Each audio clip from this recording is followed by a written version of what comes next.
नमस्कार मंडळी, श्री स्वामी समर्थ. ही 13 कामे नेहमी लपून करा. 1. आनंदाचे क्षण नेहमी शांततेत साजरे करा. 2. जे काही खरेदी करायचे असेल ते गाजावाजा न करता खरेदी करा. 3. कुणाशीही प्रेम त्याला न सांगता करावे. 4. आपल्या आवडीच्या व्यक्तींसोबत जीवन जगा, बाकीचे तर वेळ वाया घालवतील. 5. झालेले नुकसान कोणाला सांगू नका. 6. घरातील गोष्टी कोणत्याही बाहेरच्या व्यक्तींशी शेअर करू नका. जर तुम्ही त्या बाहेरच्यांना सांगाल तर नंतर तुम्हाला त्याचा पश्चाताप होईल. 7. लोकांना नेहमी जाणून घ्यायचं असतं की तुम्ही किती कमावता. तुम्ही तुमचा पैसा व संपत्ती शक्य तेवढी गोपनीय ठेवा, ते तुमच्यासाठी फायद्याचे ठरेल. 8. चारचौघात तुमचा जर कोणी अपमान करत असेल तर त्याचा तीव्र प्रतिकार करा.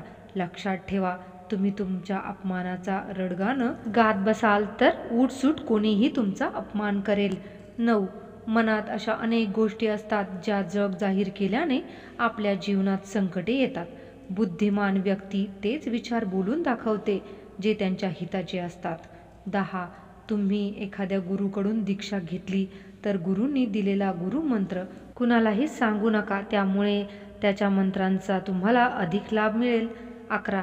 जर तुम्ही एखाद्या औषध घेत असाल तर ते गोपनीय ठेवा, अन्यथा लोक तुमच्या आजार आणि रोगाचा गैरफायदा घ्यायला सुरुवात करतील. 12. विनाकारण तुम्हाला कोणी तुमचं वय विचारलं असेल तर कधीच खरे वय सांगू नका, या माहितीचा गैरफायदा घेण्याची शक्यता अधिक असते. 13. केलेलं दान हे नेहमी गुप्त ठेवावे, तरच त्याचा पूर्ण लाभ आपल्याला मिळतो. असं म्हणतात की गुप्त ठेवलेलं दान देवांना प्रसन्न करतं. जर तुम्हाला ही माहिती आवडली असेल तर लाईक, शेअर आणि सबस्क्राईब करायला विसरू नका. चला तर मग भेटूया अशाच एखाद्या छानशा व्हिडिओसह, नवीन माहितीसह. तोपर्यंत सर्वांना श्री स्वामी समर्थ. जय जय स्वामी समर्थ.